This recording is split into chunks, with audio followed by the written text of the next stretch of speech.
ทรงโลกโลกีมวลมนุษย์ผ่องพุทธใสสีองค์พระมุนีมีศีลห้าสร้างสมกุศลผลบุญหอมพ่อปัญจศีลาใหญ่ล้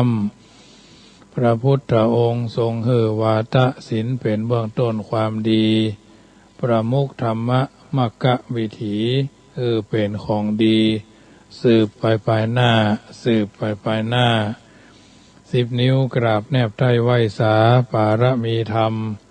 ในครูบาอาจารย์พระมหาเถรานุเถระท่านเจ้าคณะพระสังฆาธิการทุกรูปทุกตนขอความสุขความสวัสดีในธรรมะแห่งองค์สมเด็จพระสัมมาสัมพุทธเจ้า